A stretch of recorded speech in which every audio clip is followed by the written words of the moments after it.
안녕하세요. 변이보감 변선생입니다. 여러분, 오늘은 특별한 여행을 떠나보려고 합니다.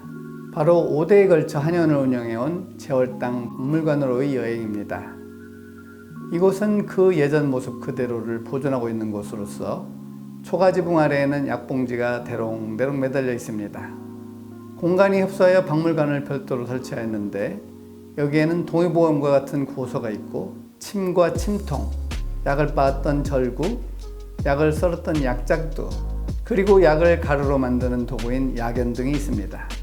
이런 골동품들은 누구나 수집할 수 있지만 제월당에만 있는 특별한 것이 있습니다. 바로 어의증명서인데요.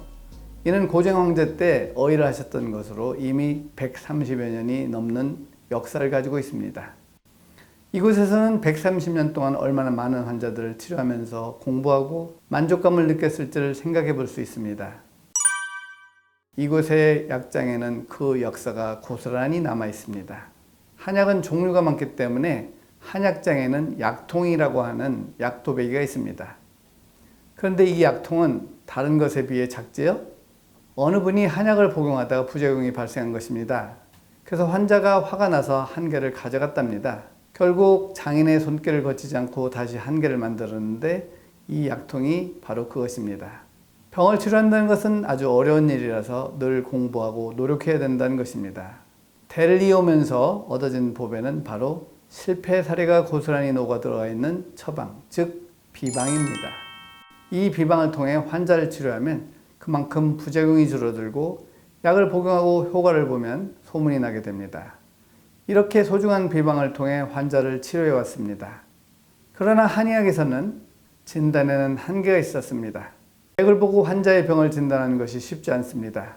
이런 문제를 해결하기 위해 공부하던 중 기능의학을 접하게 되었고 포장에서 일어나는 장누수 현상에 대해 알게 되었습니다.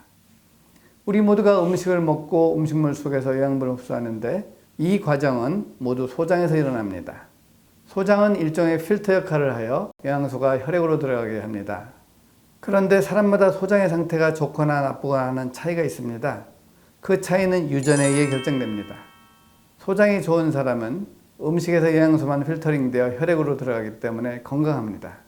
반면 소장이 나쁜 사람은 필터가 느슨해지면서 음식물 찌꺼기, 세균, 바이러스 등이 혈액으로 들어가게 됩니다. 이 사실을 알고 장누수를 진단하는 방법을 공부하고 이에 따른 한약을 지어주었을 때 효과가 아주 컸습니다.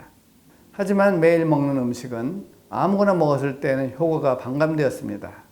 그래서 만든 것이 장과 관련되어 도움이 되는 식품을 만드는 제월당입니다. 만약에 제가 간이 나빠서 약을 먹고 있는데 술을 같이 먹는다면 효과는커녕 오히려 악화가 되겠죠? 마찬가지로 장에 해로운 음식을 먹으면서 장을 치료하면 효과가 없거나 미미한 것이죠. 이것이 바로 식이요법입니다. 하지만 어느 것이 장에 좋은지를 선택하기도 쉽지 않습니다. 그래서 이를 뒷받침하기 위해 변한의원은 제월당이라는 식품회사를 설립하여 다양한 발효식품을 개발하고 있습니다. 그 중에서도 가장 눈에 띄는 제품은 바로 유인균을 함유한 식초입니다. 유인균은 인체에 유익한 미생물로서 우리의 소화계를 건강하게 유지하는 데 큰 도움을 줍니다. 이 식초는 체질에 맞게 선택할 수 있도록 만들었습니다.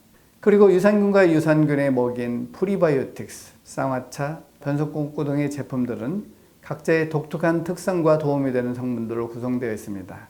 제월당이라는 제품들은 변한의원의 치료 철학과 맞물려 환자들이 더욱 건강한 삶을 즐길 수 있도록 돕고 있습니다.